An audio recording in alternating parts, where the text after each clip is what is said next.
Hello friends, welcome to the divine classes. आज हम CSAT 2023 के कुछ और क्वेश्चन सॉल्व करने वाले हैं। क्वेश्चन को हम बिल्कुल बेसिक अंडरस्टैंडिंग के साथ सॉल्व करेंगे। तो चलिए स्टार्ट करते हैं। फर्स्ट क्वेश्चन है, there are 4 letters and 4 envelopes and exactly one letter is to be put in exactly one envelope with the correct address. If the letters are randomly inserted into the envelopes, then consider the following statements. तो क्या दिया हुआ हमारे 4 तो letters हैं, L1, L2, L3 और L4 और 4 ही envelope है हमारे पास, E1, E2, E3 और E4। इनको जाना है करेक्ट एड्रेस में, तो कोई भी एक करेक्ट एड्रेस बने, जैसे कि L1 को जाना है E1 में, L2 को जाना है E2 में, L3 को E3 में, L4 को E4 में। इस तरीके से आप कोई भी एक एड्रेस फिक्स कर लीजिए, चाहे L1 का L4 से कर लीजिए, L2 का L3 से, L3 का E2 से और L4 का E1 से। मतलब कोई भी एक एड्रेस इनका फिक्स कर दीजिए कि इसका सही एड्रेस ये है, इसका ये है, इसका ये है और इसका ये है। ठीक है। फर्स्ट स्टेटमेंट दिया हुआ है, it is possible that exactly one letter goes into an incorrect address. मतलब कि ऐसी कोई पॉसिबिलिटी है कि जिसमें सिर्फ एक ही लेटर इनकरेक्ट एड्रेस पे जाए या इनकरेक्ट एनवलप में जाए। तो हमने मान लिया कि L1 जो जा रहा है, हमने इसको भेज दिया E2 में, तो इसके लिए तो गलत एड्रेस हो गया ना, क्योंकि हमने माना कि L1 को जाना है E1 में। ठीक है, तो L3 हमारा E3 में चला गया, ऐसे मान लिया हमने। L4 चला गया E4 में, क्योंकि हमें सिर्फ एक को ही गलत में भेजना है ना। Exactly one letter goes into incorrect envelope, तो ये तो अपने सही एड्रेस पर चले गए। लेकिन L2 जो बचा, इसको तो गलत एड्रेस पे जाना पड़ेगा, इसकी मजबूरी है, क्योंकि इसके पास कोई और ऑप्शन नहीं है। तो कम से कम हमारे 2 लेटर जो हैं वो गलत एनवलप में जाएंगे। मतलब 1 की कोई पॉसिबिलिटी नहीं है, 2 की पॉसिबिलिटी है। ठीक है, हो तो 2 से ज़्यादा भी सकती है, क्योंकि L3 L4 E4 में चला जाए, L4 E3 में चला जाए, L3 E1 में चला जाए। ठीक है, तो पॉसिबिलिटी तो 2 से ज़्यादा ही है, लेकिन कम से कम 2 तो गलत एनवलप में जाएंगे। ठीक है, तो फर्स्ट स्टेटमेंट तो हो गया गलत। सेकंड देखते हैं, there are only 6 ways in which only 2 letters can go into the correct envelopes. ये कह रहा है कि सिर्फ 6 तरीके हैं जिनसे कि 2 लेटर जो हैं हमारे करेक्ट एनवलप में जाएं। ठीक है, तो देख लेते हैं। पहला तरीका तो होगा कि सिर्फ L1 और L2 चले गए, दूसरा L1 और L3 चले गए, तीसरा L1 और L4 चले गए, चौथा L2 और L3 सही एनवलप में चले गए, बाकी गलत में चले गए, और 4 हो गए। पांचवा हो गया L2 और L4, और नेक्स्ट हो गया L3 और L4। ठीक है, इसके अलावा तो और कोई केस बनेगा नहीं। ठीक है, तो ये कितने हो गए, 1 2 3 4 5 6। ठीक है, तो 6 तरीके हो गए, इनके अलावा और कोई केस नहीं बनेगा। ठीक है, एक तरीका तो ये हो गया। ठीक है, तो सेकंड स्टेटमेंट सही हो गया। अब इसको दूसरे तरीके से भी निकालते हैं, क्योंकि हमें 4 लेटर्स हैं हमारे पास, 4 में से हमें सिर्फ 2 को करेक्ट पे भेजना है। तो हम ले सकते हैं 4C2। जब भी हमें, जैसे कि हमने 4 है, 4 में से अगर हमें 1 सेलेक्ट करना है, 2 सेलेक्ट करने, 3 सेलेक्ट करने हैं, तो हम इस तरीके से सेलेक्ट कर सकते हैं 4C1 4C2 4C3। यहाँ पे हमें सिर्फ 2 सेलेक्ट करने थे, इसलिए हमने 4C2 ले लिया। इसको ओपन कैसे करेंगे, factorial 4 upon factorial 2 into factorial 4 - 2। तो ये हो जाएगा 4 × 3 × 2 × 1। 2 को खोलेंगे 2 × 1, और ये 4 जाएगा 4 - 2। तो 2 को खोलेंगे 2 × 1, 2 और 2 4 कैंसिल, ये मल्टीप्लाई करेंगे 3 × 6 × 1, तो ये जाएगा 6। ठीक है, तो चाहे आप इस तरीके से भी समझ सकते हैं, इस तरीके से भी समझ सकते हैं। तो इसका आंसर क्या हो जाएगा, फर्स्ट तो हमारा गलत है, सिर्फ सेकंड सही है, तो only 2 is correct. Next question है, is P greater than Q। हमें बताना है कि क्या P ग्रेटर देन Q है या नहीं। ठीक है, तो स्टेटमेंट दिया हुआ हमें P × Q is greater than 0। P × Q greater than 0। ठीक है, मतलब P और Q का जो प्रोडक्ट है मल्टीप्लाई, वो हमेशा 0 से बड़ी रहेगी, मतलब पॉजिटिव रहेगी। ठीक है, तो इससे हमें क्या पता चल रहा है कि या तो P और Q दोनों पॉजिटिव रहेंगे, पॉजिटिव नंबर, 2 पॉजिटिव नंबर का प्रोडक्ट ही हमेशा वो रहेगा पॉजिटिव। ठीक है, या P और Q दोनों नेगेटिव रहेंगे। ठीक है, क्योंकि नेगेटिव और नेगेटिव नंबर की मल्टीप्लाई करेंगे तभी तो पॉजिटिव आएगा ये पूरा प्रोडक्ट P × Q। ठीक है। तो यहाँ से दो केस बनने हैं, या तो दोनों हमारे पॉजिटिव नंबर होंगे, पॉजिटिव इंटीजर, या पी और क्यू दोनों माइनस हमारे नेगेटिव नंबर होंगे। ठीक है, फर्स्ट स्टेटमेंट तो हो गया। सेकंड देखते हैं, P square is greater than Q. P square is greater than Q. ठीक है, ये दिया हुआ हमारा सेकंड स्टेटमेंट। अगर इसमें भी दो केस बनेंगे हमारे, अगर पी और दोनों नंबर पॉजिटिव हैं, पी और क्यू दोनों नंबर हमारे पॉजिटिव हैं, तो पी हमेशा बड़ा रहेगा क्यू से। अगर पी और क्यू दोनों नेगेटिव नंबर हैं तो पी छोटा हो जाएगा क्यू से। ठीक है, ये हमारे ये से भी सेकेंड स्टेटमेंट से भी दो केस बनने हैं। ठीक है, तो ना तो हम इससे बता सकते हैं कि पी बड़ा होगा या क्यू फर्स्ट स्टेटमेंट से, और ना बता सकते हैं कि हम सेकंड स्टेटमेंट से कि पी बड़ा होगा या क्यू बड़ा होगा। ठीक है, अब ऑप्शन पढ़ लेते हैं। ऑप्शन क्या है, the question can be answered by using one of the statement alone but can not be answered using the other statement. ठीक है, तो किसी भी एक स्टेटमेंट से तो हम पता लगा नहीं पा रहे कि पी बड़ा है या क्यू बड़ा है। ठीक है, नेक्स्ट पर the question can be answered by using both the statement together but can not be answered using आदर स्टेटमेंट अलोन। ठीक है, अलोन से तो हम कर नहीं पा रहे, अगर टुगेदर करें तब भी हमारे पास दोनों में सेम ही कंडीशन बननी है कि या तो दोनों प्लस हों या दोनों माइनस में हों। मतलब या तो दोनों नंबर पी और क्यू हमारे पॉजिटिव हों या पी और क्यू हमारे दो नेगेटिव हों। ठीक है, तो दोनों को मिलाएंगे तब भी हमारे दो ही केस बनेंगे, तो उससे भी हमें पता नहीं चलेगा। ठीक है, तो सेकंड स्टेटमेंट भी गलत हो गया। थर्ड है, the question can be answered by using either statement alone.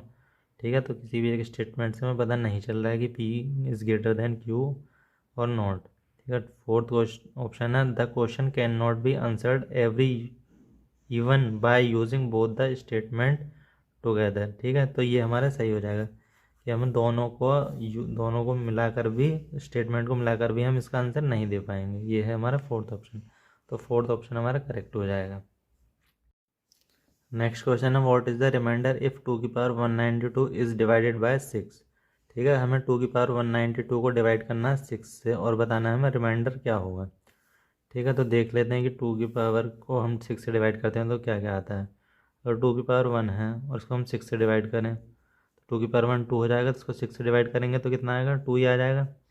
अगर 2 की पावर 2 है, 2 की पावर 2 मतलब 4, अगर 4 को 6 से डिवाइड करेंगे तो कितना आएगा, 4 ही आ जाएगा। अगर 2 की पावर 3 है, 2 की पावर 3 मतलब 8, 8 को 6 से डिवाइड करेंगे तो कितना आ जाएगा, 2 आ जाएगा। अगर 2 की पावर 4 होता, 2 की पावर 4 मतलब 16, 16 को 6 से डिवाइड करते तो आता 4। 2 की पावर 5 होता तो 32, 32 को 6 से डिवाइड करते तो आता रिमाइंडर 2। तो यहाँ से हम क्या देख पा रहे हैं कि अगर 2 की पावर ऑड है यानी 1 3 5 तो हमारा रिमाइंडर आ रहा है 2। अगर पावर इवन है 2 4 6 तो हमारा रिमाइंडर आ रहा है 4। ठीक है, तो यहाँ ऑड और इवन वाला केस चलेगा, तो हम देख लेंगे 2 की पावर यहाँ कितनी है, 192, 192 मतलब इवन नंबर है, ये इवन नंबर है तो रिमाइंडर आएगा 4। ऑप्शन डी करेक्ट हो जाएगा। ठीक है, अब नेक्स्ट क्वेश्चन देखते हैं, consider the sequence A B C dash dash A B C dash D A B B C D dash A B C D that follows a certain pattern. ठीक है, तो ये कोई पैटर्न फॉलो करना है, ये जो डैश दिए हुए हैं इनको मैं फिलअप करना है, ये ऑप्शन दिए हुए हैं इनकी हेल्प से। ठीक है, एक तरीका तो ये है कि आप ऑप्शन से चेक कर लीजिए, या इसका एक तरीका और ये होता है, जैसे इसको काउंट कर लेते हैं कितने प्लेस हैं, 1 2 3 4 5 6 7 8 9 10 11 12 13 14 15 16 17 18 19 20। ठीक है, 20, तो 20 का तो एक तरीका है तो 4 × 5 या 2 × 10, या तो इसमें 4 4 के 5 सेट बनेंगे या 5 5 के 4 सेट बनेंगे, या 2 2 के 10 या 10 10 के 2। ठीक है, तो ये केस तो पॉसिबल है नहीं क्योंकि 2 2 का तो कोई पैटर्न नहीं होगा ना 10 का बहुत लेंदी हो जाएगा। ठीक है, तो ये वाला तो केस तो ख़त्म। या तो 4 4 के 5 सेट बनेंगे इसमें, या 5 5 के 4 सेट बनेंगे। ठीक है, तभी 20 होंगे। तो पहले 4 4 के देख लेते हैं, 4 के बनेंगे तो ये ए बी सी डी आ जाएगा, और स्टार्टिंग से देखें तो यहाँ ए बी सी डी आ जाएगा। ठीक है, अगर यहाँ ए बी सी डी आ गया, यहाँ ए बी सी डी आ गया, तो इसके बाद ए बी सी डी के बाद फिर दोबारा ए बी सी डी आना चाहिए, मतलब यहाँ ए आना चाहिए, यहाँ बी, यहाँ सी डी, तो मतलब 4 का पैटर्न तो नहीं बनना। ठीक है, तो अब 5 का देख लेते हैं। 5 का देखेंगे तो 1 2 3 4 5, 5 1 2 3 4 5, 1 2 3 4 5 और ये बचे 5। ठीक है, अब यहाँ से देख सकते हैं कि आपको देखने को मिलेगा कि ये वाला कंप्लीट है पूरा, तो यहाँ से हम पैटर्न पता लगा सकते हैं। पैटर्न क्या है, A B B C D, मतलब यहाँ बी 2 बार आ रहा है। उसके बाद हमारे पास ए की प्लेस बच रहा है बी सी डी, और यहाँ एक फिलअप करना है। तो हम यहाँ अगर ए भर दें, फिल कर दें, मतलब ए तो A B C D, A B C D, A B B C D, मतलब यहाँ 2 बार ए आ गए, यहाँ 2 बार बी आ गए, तो यहाँ 2 बार सी आना चाहिए, और यहाँ 2 बार डी आना चाहिए। ठीक है, तो हमारा फिलअप क्या होगा, डी डी सी ए। ऑप्शन चेक कर लेते हैं, डी डी सी ए, फोर्थ ऑप्शन है हमारा, तो फोर्थ ऑप्शन सही हो जाएगा। तो इस तरीके से कर सकते हैं आप। नेक्स्ट क्वेश्चन है, A B and C D are 2 digit numbers, multiply A B with C D result in a 3 digit numbers. मतलब ए बी और सी डी को मल्टीप्लाई करने पर आ रहा है डी ई एफ। ठीक है, adding D E F two another number जी H आई, D E F को ऐड कर रहे हैं जी एच आई में, तो हमें क्या मिला, 975। Further A B C D D E F G H I are distinct digits, मतलब सारे हमारी जो हैं डिजिट्स डिफरेंट हैं। If E is equal to zero, मतलब E is equal to zero, यहाँ ज़ीरो है, and F is equal to 8, F is equal to 8, मतलब यहाँ भी 0 और 8, then what is A plus B plus C. ठीक है, तो हमें बताना है कि ए प्लस बी प्लस सी की वैल्यू क्या होगी। तो यहाँ से हम देखें, हम लोग को ऐड करने पे मिला डी ई एफ को जी एच आई में ऐड करने में मिला 975, तो 8 में क्या ऐड करेंगे, हमें 5 मिल जाए। ठीक है, ऐड करना है, तो यहाँ डिजिट माइनस में तो होगी नहीं, तो 8 में 7 ऐड कर देंगे तो हमें 15 मिल जाएगा, तो 15 का 5 आ जाएगा, कैरी आगे चला जाएगा। ठीक है, और तो हमें किसी तरीके से मिल नहीं सकता है 5। ठीक है, तो यहाँ आ जाएगा 7, तो 15 कैरी 1 यहाँ आ जाएगा। ठीक है, 1, ये तो ई तो 0 है और 1 हमारा कैरी है, तो ये 1 हो गया, और एच को क्या होना चाहिए, 7 आना है, तो 6 होना चाहिए। ठीक है, अभी देख सकते हैं यहाँ पे ई एफ एच आई अभी तक तो यहाँ डिफरेंट है, 0 8 6 7। अब आगे चलते हैं, 7 आ गया, अब डी और जी का सम आना चाहिए 9। ठीक है, डी 9 कब आता है, या तो 8 और 1 पर आता है, या 2 7 पर, 6 3 पर, 5 4 पर। ठीक है, 8 तो यूज़ हो गया, तो ये तो हमारा केस ख़त्म। 7 भी यूज़ हो गया, 6 भी यूज़ हो गया, एक ही केस बच रहा 5 और 4। ठीक है, तो हमें ये तो पता नहीं है कि D5 है या G5 है, तो डी बी 5 हो सकता है या 4 हो सकता है, और जी भी 5 या 4 हो सकता है। ठीक है, इन दोनों में से एक नंबर तो 5 होगा और एक नंबर 4 होगा। अब इसको देख लेते हैं, हमें क्या क्या पता चल गया, 4 वैल्यू तो पता पड़ गई। अब हमें क्या करना है, ए बी सी की निकालनी है, जो अभी तक हमें पता नहीं चली है। तो उसे कैसे करेंगे, A B into C D. अगर हमने डी को 4 ले लिया, डी को 4 ले लिया, ठीक है, ए बी सी 4, ठीक है, और इनकी मल्टीप्लाई करने के बाद आ रहा है 802। ठीक है, अब 4 में किसकी मल्टीप्लाई करेंगे, 8 आ जाए, यहाँ है हमारा डी। ठीक है, तो डी भी 4 लिया हमने, तो 4 आ जाएगा यहाँ पर। इन दोनों की मल्टीप्लाई करके आना चाहिए 408। तो हमें देखना है कि 4 में किसकी मल्टीप्लाई करेंगे, 8 आ जाए। तो एक तो 2 की मल्टीप्लाई कर सकते हैं 8, या 4 6 जा कर सकते हैं 40, नहीं तो 4 7 जा 28, लेकिन 7 तो हमारा ऑलरेडी यूज़ कर चुके हैं हम, तो ये क्योंकि डिफरेंट नंबर है तो 4 हो तो यूज़, 7 तो यूज़ होगा नहीं। और क्या यूज़ कर सकते हैं हम, और तो कुछ यूज़ कर नहीं सकते। ठीक है, तो यहाँ बी की वैल्यू कन्फर्मली 2 हो जाएगी, 4 तो 8। ये तो कंफर्म हो गया, हमें 2 की और 4 की वैल्यू मिल गई। ठीक है, या इससे एक तरीका और है इसे सॉल्व करने का, कि हम 408 के कर लेते हैं फैक्टर। फैक्टर करेंगे तो ये आ जाएगा 204, 2 से 102, 2 और 3, अभी तो 2 से चला जाएगा, 2 से 5 1, 3 से 17, 17 से 1। ठीक है, अब इन दोनों, इन मल्टीपल आए हैं ये हमारे पास, 2 इंटू 2 इंटू 2 इंटू 3 इंटू 17। इसमें से हमें 2 नंबर बनाने हैं 2 डिजिट के, क्योंकि इनका प्रोडक्ट कर गए तो 408 आना है। तो कैसे ले सकते हैं हम, 2 2 2 8, 8 की करेंगे तो 8 तो सिंगल डिजिट नंबर है, 8 तो लेंगे नहीं, तो ऐसे ले सकते हैं हम, कैसे, 2 2 जा 4, 4 3 जा 12, 12 टू डिजिट नंबर है, और 17 2 जा 34, क्योंकि हमें एक नंबर ऐसा भी चाहिए जिसके यूनिट प्लेस पर 4 आना है। ठीक है, तो 34 के पे आ जाएगा 4, और एक नंबर ऐसा लेना है जिसके यूनिट प्लेस पर कितना आना चाहिए 2, तो 2 इंटू 2 4, 4 3 या 12। ठीक है, इन दोनों की मल्टीप्लाई करेंगे तो 408 आ जाएगा। ठीक है, तो अब हम ए बी सी डी देख लेते हैं। ये हमारा ए है, ये बी है, ये सी है, ये नहीं, ये तो सी और डी है, और ये ए और बी है। तो ए प्लस बी प्लस सी चाहिए हमें। ए की वैल्यू कितनी है 1, और बी की वैल्यू कितनी है 2, और सी की वैल्यू कितनी है 3। तो इसका आंसर आ जाएगा 6। तो ऑप्शन 1 इज़ करेक्ट। ठीक है, क्योंकि यहाँ से तो हम बहुत सारे पॉसिबल वैल्यू बन सकती थी। ठीक है, लेकिन हमने क्या करा है, इसके फैक्टर कर लिए थे 408 के। तो हमें यहाँ से तो पता ही चल चुका था कि एक नंबर तो ऐसा आएगा जिसकी यूनिट प्लेस 4 होगी, एक यूनिट प्लेस 2 होगी। ठीक है, तो हमने उसी के अकॉर्डिंग इस फैक्टर को 2 नंबर में ब्रेक कर लिया। तो यहाँ से हमें पता चल गया ए बी सी डी क्या क्या होंगे। तो हमें ए प्लस बी प्लस सी की वैल्यू चाहिए थी, तो हमने तीनों को ऐड कर लिया और हमारा आंसर आ गया। नेक्स्ट क्वेश्चन है, consider the following statements. A is older than B, मतलब ए जो है बी से बड़ा है। C and D are of the same age, C और डी इक्वल हैं। ई इज़ द यंगेस्ट, मतलब ई सबसे छोटा है। F is younger than D, मतलब एफ जो है डी से छोटा है। और फिफ्थ है F is older than A, F जो है ए से बड़ा है।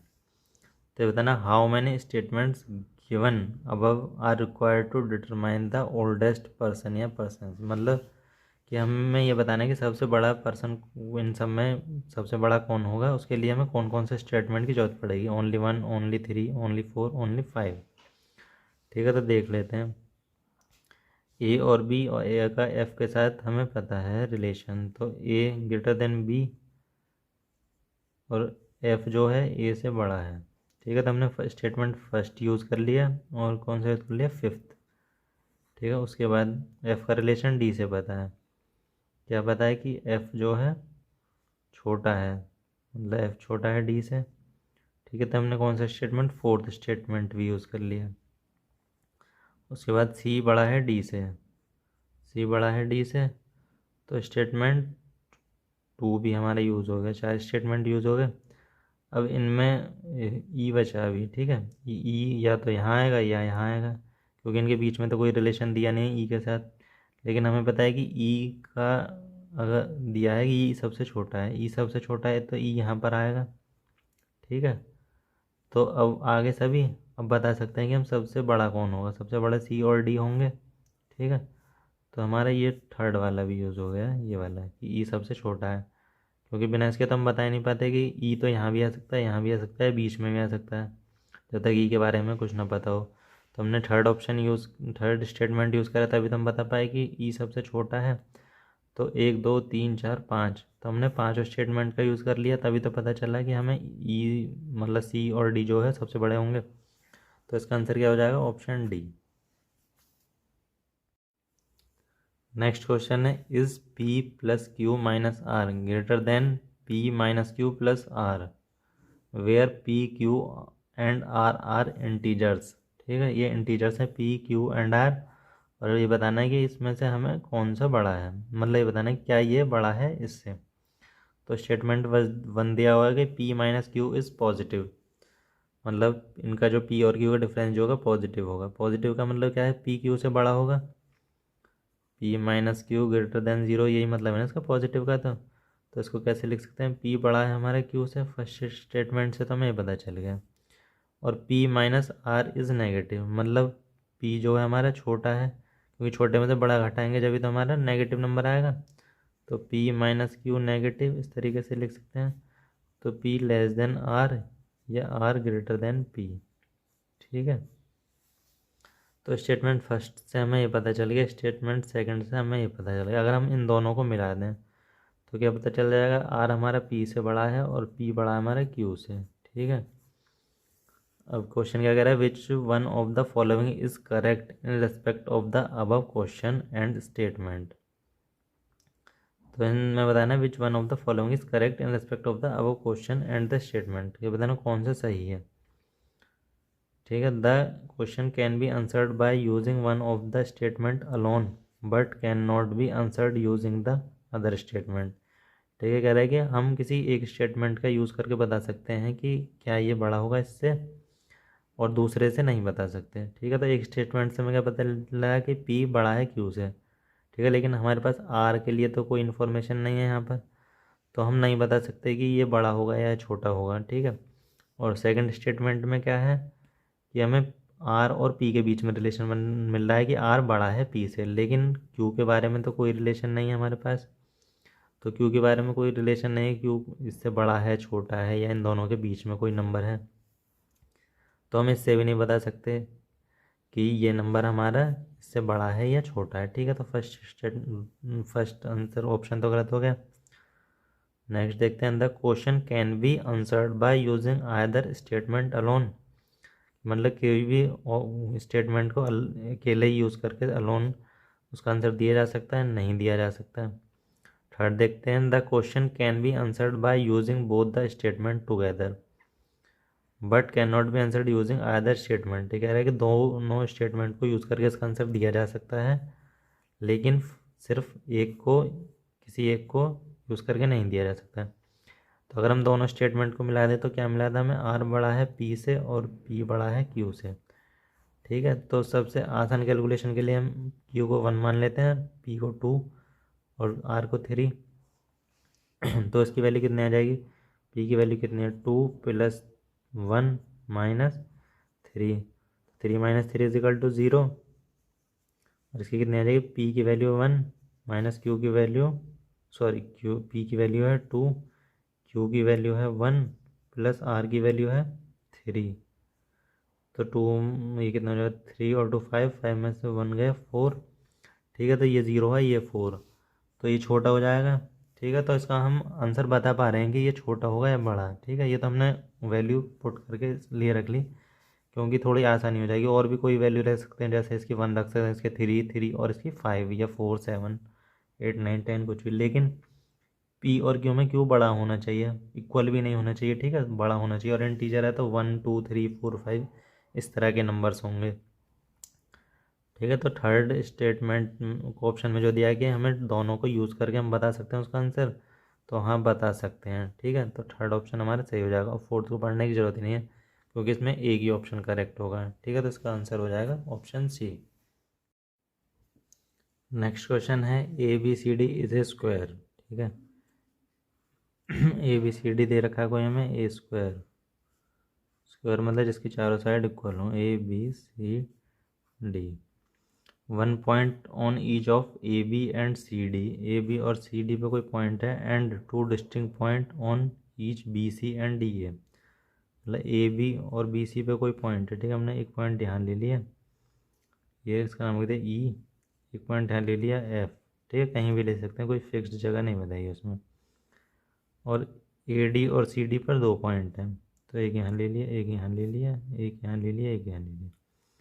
ठीक है, तो how many distinct triangles can be drawn using any 3 points as vertex out of these 6 point. ठीक है, इन 6 पॉइंट में से 1 2 3 4 5 6, इन 6 पॉइंट को ले में से कोई 3 पॉइंट चूज़ करके हमें बताना है कितने ट्राइंगल बन सकते हैं।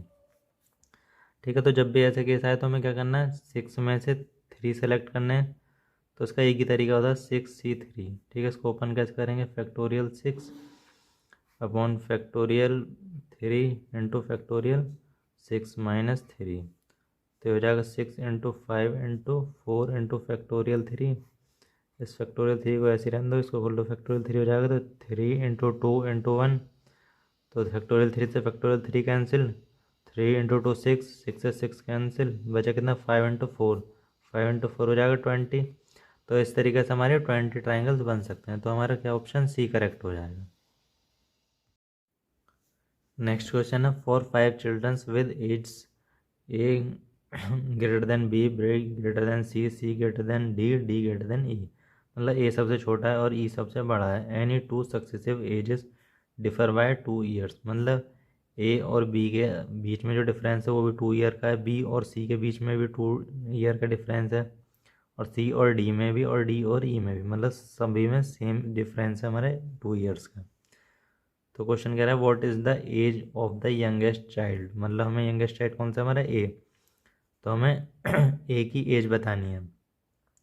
ठीक है, तो हम ए की एज मान लेते हैं एक्स, तो बी की कितनी हो जाएगी x+2, सी की कितनी हो जाएगी x+4, और डी की कितनी हो जाएगी x+6, और ई की हो जाएगी x+8। ठीक है, सभी में 2 ईयर का गैप हो गया। तो स्टेटमेंट फर्स्ट है हमारा the age of the eldest is 3 times the youngest. Eldest के, तो एल्डेस्ट की एज क्या हमारी, एल्डेस्ट हमारा ई, और ई की एज क्या मानी हमने x+8 is 3 times the youngest, मतलब ए की जो 3 गुनी है। तो इक्वल टू 3 इंटू ए की एज, ए की एक्स कितने एक्स, तो ये कितना हो रहा है 8 is equal to 3x minus x, तो 4x की वैल्यू कितना आएगी 8, x की वैल्यू कितनी आएगी 2। ठीक है, तो हमें 2 कितनी आएगी, ए की एज आ गई 2, और क्वेश्चन में कह रहे what is the age of the youngest child. ठीक है, तो हमारे स्टेटमेंट फर्स्ट से ही हमारी ए की वैल्यू मिल गई, मतलब ए की एज मिल गई। ठीक है, स्टेटमेंट सेकंड भी पढ़ लेते हैं the average age of the children is 8 year. ठीक है, अब हमारे पास कितने 1 2 3 4 5 है। ठीक है, वैसे तो अगर हम देखें तो एवरेज का मतलब हमें सी की वैल्यू दी हुई है, क्योंकि इनमें सेम डिफरेंस है, और एवरेज का मतलब हमारा मिडिल वन, मिडिल वन कितना होगा हमारा सी हो गया, और बाकी इसको वैसे भी सॉल्व करके देख सकते हैं। एवरेज कैसे निकालते हैं, सभी का सम निकाल दीजिए, x+2 x+4 plus x+6 plus x+8 upon कितना 5 चिल्ड्रन है, तो 5 इज इक्वल टू कितना 8। ठीक है, तो क्रॉस मल्टीप्लाई कर दीजिए तो 40 हो जाएगा, और इसको काउंट कर लेते हैं 1 2 3 4 5, तो 5x हो जाएगा प्लस 2 और 4 6, 6 और 6 12, 12 और 8 20, 20 इज इक्वल टू 40। तो 5x is equal to 40 minus 20 is equal to 20, तो एक्स की वैल्यू आ गई 20/5 इज इक्वल टू 4, तो एक्स की वैल्यू 4 आ गई, मतलब ए की एज आ गई 4। ठीक है, और यहाँ थोड़ा सा करेक्ट कर लेना, स्टेटमेंट वन का जो हमने किया 3x माइनस एक्स आएगा 2x, तो x की वैल्यू हो जाएगी 4। ठीक है, तो स्टेटमेंट वन से भी 4 आ रही है, और सेकंड से भी 4 आ रही है, मतलब हमने स्टेटमेंट वन से भी इस क्वेश्चन का आंसर दे सकते हैं, और सेकंड से भी। यहाँ से पता चलेगा कि स्टेटमेंट वन से भी कि यंगेस्ट चाइल्ड की एज क्या होगी, और सेकंड स्टेटमेंट से भी पता चलेगा कि यंगेस्ट चाइल्ड की एज क्या होगी। ठीक है, दोनों से पता चल गया। अब स्टेटमेंट देख लेते हैं एक बार। The question can be answered by using one of the statement alone. ठीक है, इतनी बात तो ठीक है, सही है कि हम किसी भी मतलब दोनों में से किसी को भी एक स्टेटमेंट से पता लगा सकते हैं कि इस क्वेश्चन का आंसर होगा एक, या यंगेस्ट चाइल्ड की एज क्या होगी, but can not be answered using the other statement alone. ठीक है, तो ये गलत हो जाए, क्योंकि हमने दोनों से अलग अलग पता लगा सकते हैं कि यंगेस्ट चाइल्ड की एज क्या होगी, तो ये तो गलत हो जाएगा। सेकेंड है the question can be answered by using either statement alone, तो ये हो जाएगा सही, क्योंकि हम दोनों में से किसी से भी पता लगा सकते हैं कि यंगेस्ट चाइल्ड की एज क्या होगी। ठीक है, तो सेकंड ऑप्शन करेक्ट हो जाएगा, बाकी ऑप्शन चेक करने की जरूरत नहीं, क्योंकि इसमें एक ही ऑप्शन सही है। नेक्स्ट क्वेश्चन है इन ए पार्टी 75% टुक टी। ठीक है, टी जो ले रहे हैं 75% ले रहे हैं, 60% took coffee and 15% took both tea and coffee. ठीक है, no one taking milk takes tea, मतलब जो मिल्क ले रहे हैं वो टी नहीं ले रहे हैं। Each person take at least one drink, तो ईच पर्सन जो मतलब कोई हर व्यक्ति एक ना एक ड्रिंक तो ले ही रहा है। ठीक है, तो ऐसे क्वेश्चन को हम करते हैं वेन डायग्राम से। वेन डायग्राम कैसे बनाते हैं देखिए, ऐसे ये हमने मान लिया टी का, इसे मान लिया कॉफ़ी। ठीक है, और कॉफ़ी में टी और कॉफ़ी लेने वाले कॉमन भी हैं कुछ लोग, तो थोड़ा सा हिस्सा हम इसका कॉमन कर देते हैं। ठीक है, ये हो गया कॉफ़ी। अभी मिल्क के बारे में कोई जानकारी नहीं है, ठीक है, मिल्क का छोड़ देते हैं। तो कॉमन कितने हैं 15, टी और कॉफ़ी के कॉमन पर्सन है ना, 15% took both tea and coffee. ठीक है, तो कॉमन एरिया है इसमें टी, ये वाला इतना हिस्सा टी का भी आ रहा है, इतना हिस्सा कॉफ़ी का भी आ रहा है। अगर टोटल पर्सन जो है टी के कितने 75, तो 15 तो यहाँ आ गए, बचे कितने 60, तो 60 को हमने यहाँ लिख लिया। अब कॉफ़ी के कितने बचे 60 हैं टोटल, तो 15 तो यहाँ आ गए, 45 यहाँ आ गए। और आगे क्या कह रहे हैं, no one taking milk takes tea, मतलब इन लोगों में जो हैं वो मिल्क वाले कॉमन नहीं होंगे, मिल्क वाले जो होंगे या तो अलग होंगे या कॉफ़ी के साथ मिक्स हो रहे होंगे। ठीक है, तो देख लेते हैं आगे। क्वेश्चन है how many person attend the party, मतलब टोटल कितने पर्सन थे ये बताने हमें। ठीक है, टोटल पर्सन बताने क्वेश्चन है हमारा। स्टेटमेंट 1 दिया हुआ 50% टुक मिल्क। ठीक है कि 50 लोगों ने दूध लिया, तो उसे कैसे बनाएंगे। 50 में ऐसा भी हो सकता है कि 45 तो ये वाले आ रहे हों और 5 इसके साथ अलग आ रहे हों। ठीक है ना, कैसा हो सकता है ना, 45 इसके साथ आ रहे हों और 5 ये अलग आ रहे हों। ठीक है, अगर हम इसे मिल्क का मान लें तो ऐसा हो सकता है 45 45 ये हैं और 5 इसमें आ रहे हों। या ऐसा भी हो सकता है इसमें से कुछ ऐसे आ रहे हों कि यहाँ सिर्फ 5 आ रहे हों और 45 यहाँ आ रहे हों। ठीक है, या 10 यहाँ आ रहे हों और 40 यहाँ आ रहे हों। तो इस तरीके से बहुत सारी पॉसिबिलिटी बन सकती है। ठीक है, तो स्टेटमेंट 1 तो हमारे किसी काम का है नहीं।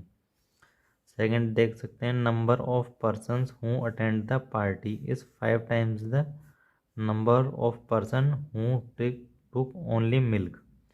ठीक है, ओनली मिल्क में का क्या मतलब है, ये हमारी टी है, ये कॉफ़ी है। ओनली मिल्क का मतलब है ना तो वो टी के साथ कॉम्बिनेशन, टी के साथ कॉम्बिनेशन तो मिल्क का है नहीं क्योंकि वो क्वेश्चन में मना कर दिया।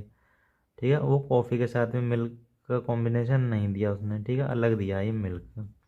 ये कितने परसेंट है, एक्स मान लिया हमने। ये कितना है, ये है हमारा 45, 15 और 16।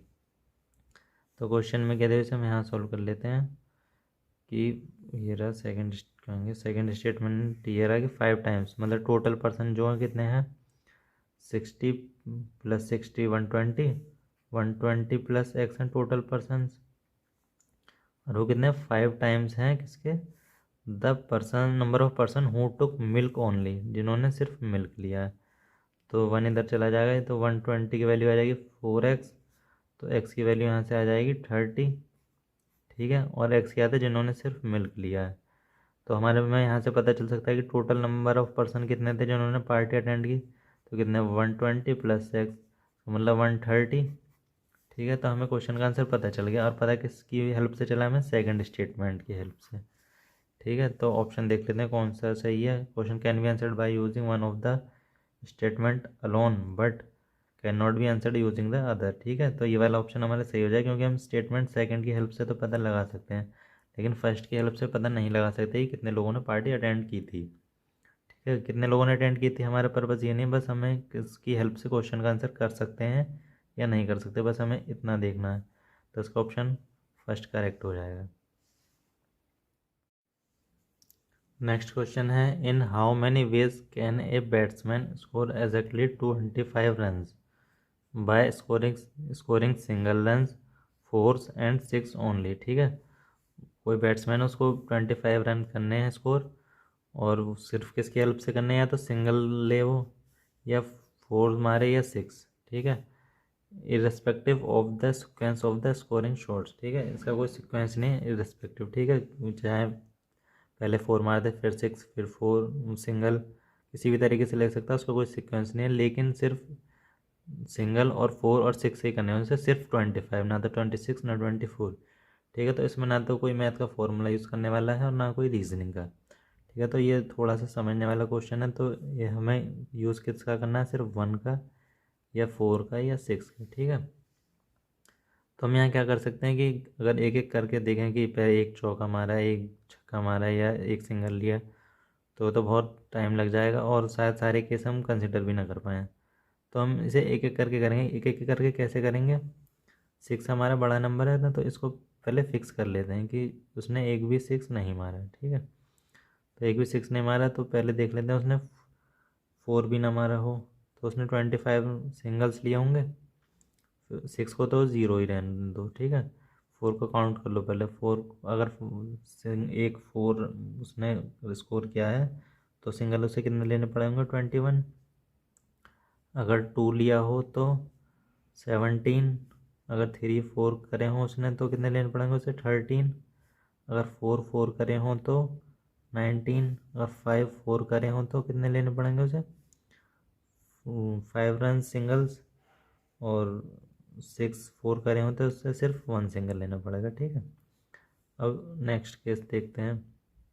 नेक्स्ट में क्या करेंगे, अगर उसने 6-1-1-6 करा हो, मतलब एक बार 6 मारा उसने, और 4 को वही 0 से स्टार्ट करेंगे तो 6 रन हो गए। 6 और उससे सिंगल कितने लेने पड़े होंगे, 19।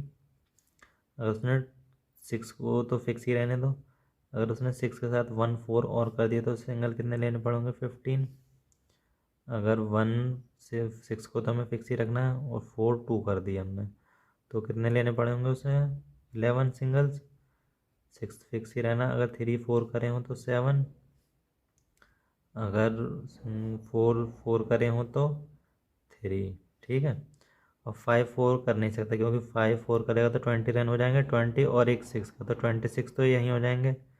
तो उसे सिर्फ वो यहीं तक 4 ही 4 कर पाएगा इस केस में, तो क्योंकि हमें सिर्फ 25 रन ही चाहिए, ठीक है। अब 6 को हम 0 वाला केस ले लिया, 1 वाला ले लिया, अब देखेंगे 2 वाला केस, ठीक है। 6 अगर 2 टाइम्स करेगा तो कितना, 12 रन हो जाएंगे, 12। और 4 को भाई 0 से स्टार्ट करेंगे तो हमें 13 सिंगल लेने पड़ेंगे, मतलब बैट्समैन को। उसके बाद 6-2 करेगा तो 12, और फिर 4-1, 12 और 4 16, 16 तो हमें 9 सिंगल लेने पड़ेंगे। उसके बाद 6 को तो फिक्स रहने दो, फिर 2 टाइम्स 4 कर दिया उसने तो 8, और 12 20, 20 तो 5 सिंगल्स और चाहिए हमें, ठीक है। अगर 3-4 कर दिए तो 12, और 12 4 24, 20 तो 1 सिंगल चाहिए, ठीक है। अब इससे ज़्यादा 4 कर नहीं पाएगा, क्योंकि 12 और यहाँ 12 24 तो यहीं तक हो गए। अब तो 24 में अगर एक 4 और कर दिया तो 28 हो जाएंगे, लेकिन हमें तो सिर्फ 25 रन चाहिए, ठीक है। तो ये वाला केस भी यहीं ख़त्म। अगर, ठीक है, 6-0 वाला केस हो गया, 1 वाला, 2 वाला। अब देखते हैं 3 वाला केस, ठीक है। तो ये 6-3 वार करेगा तो 18 रन हो जाएंगे। 18 तो 4 को 0 से स्टार्ट करते हैं तो 18, और तो 7 सिंगल लेने पड़ेंगे उसे। अगर 6 को फिक्स रहने तो 4-1, 18 और 4 22, 22 तो 3 सिंगल्स लेने पड़ेंगे, ठीक है। और 4-2 कर नहीं सकते, क्योंकि 18 तो यही है, 3-6 तो हमारे 18 हो गए, 18 और 8 26 हो जाएंगे। तो आगे तो हमें सिर्फ चाहिए 25 रन, ठीक है। तो ये वाले केस भी यहीं। अब 4 देख लेते हैं, अगर 6 4 टाइम्स करे तो कितना क्या होगा, तो 6 4 टाइम्स करेगा तो 24 तो ही हो जाएंगे। तो उस केस में तो ये 4 कर ही नहीं सकता है, क्योंकि वो 25 से ज़्यादा हो जाएंगे। तो कितना बचा, 1 बचा हमारे पास, ठीक है। तो 25 रन हो गए, और 6 5 टाइम्स कर नहीं सकते, क्योंकि 30 हो जाएंगे। लेकिन 30 हमें चाहिए नहीं, सिर्फ 25 रन चाहिए, ठीक है। तो इतने ही केस बन पाएंगे, इससे अलग कोई भी केस नहीं बन पाएगा, ठीक है। इसमें सारे केस आ गए, इसमें हमारा कोई भी केस स्किप नहीं हुआ है, क्योंकि हमने 6 को पहले 0 रहने दिया, फिर 1, फिर 2, फिर 3, फिर 4। और 4 से ज़्यादा हो नहीं सकते, क्योंकि हमें सिर्फ 25 रन चाहिए, ठीक है।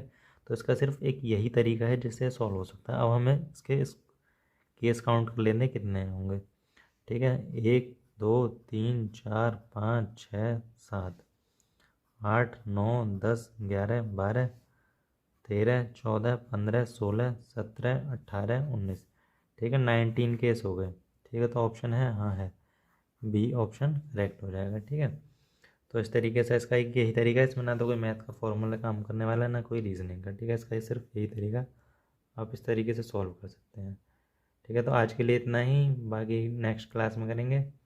और तब तक के लिए आप इन क्वेश्चनों को दोबारा खुद से ट्राई कर सकते हैं, और कोई भी चीज़ समझ में ना आई हो तो प्लीज़ कमेंट करके बता दीजिएगा। Thank you.